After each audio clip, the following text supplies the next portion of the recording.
Hi hello friends, welcome back to my channel. ఈరోజు నేను చేయబోయే రెసిపీ డ్రై రొయ్యలు, ఎండిన రొయ్యలతో కర్రీ. ముందుగా తయారు చేసే విధానం: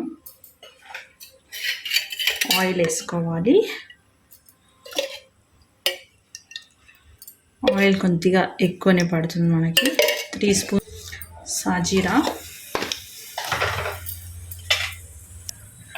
ఎండిన చేపలని ముందుగానే వేయించి పెట్టుకున్నాను. కాబట్టి దాన్ని శుభ్రపరుచుకొని కడిగి పెట్టుకోవాలి నీళ్ళలో.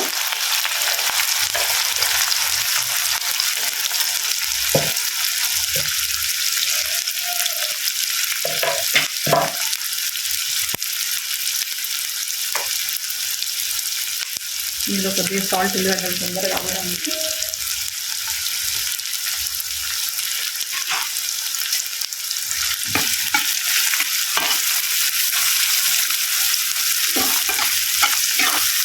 ఎండు చేపల్ని టమాటాలతో వండుతున్నాను ఈరోజు.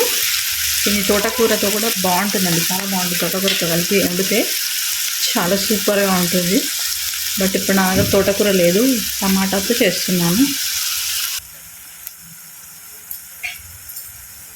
ఆనియన్స్ మగ్గుతున్నాయండి.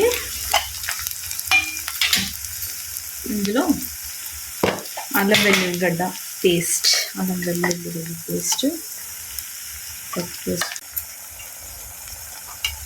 ఒక స్పూన్ పైన కరివేపాకు వేస్తున్నామండి.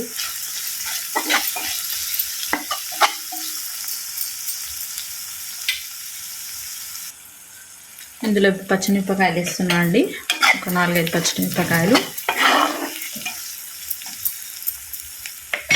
ఇందులో ఆల్రెడీ కడిగి పెట్టుకున్న రొయ్యలు వేయాలండి, ఆయిల్లో మగ్గుతాయి.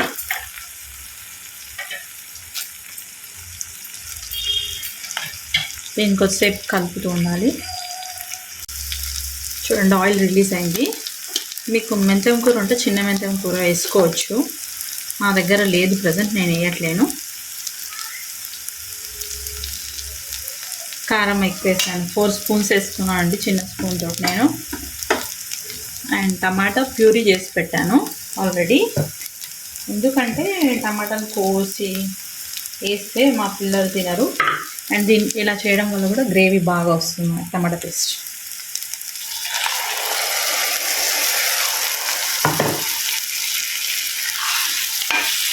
ఏంటంటే టమాటాలు ముక్కలుగా ఉండకుండా గ్రేవీ టైప్లో వస్తుంది.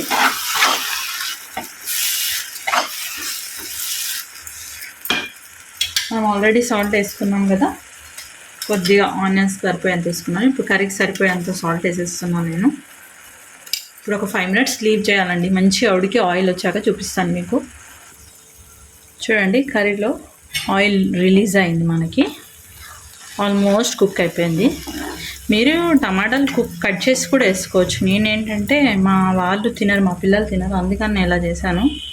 మీకు కావాలంటే కట్ చేసుకొని వేసుకోండి. ఫైనలీ కొత్తిమీర, ధనియాల పొడి, కొద్దిగా గరం మసాలా,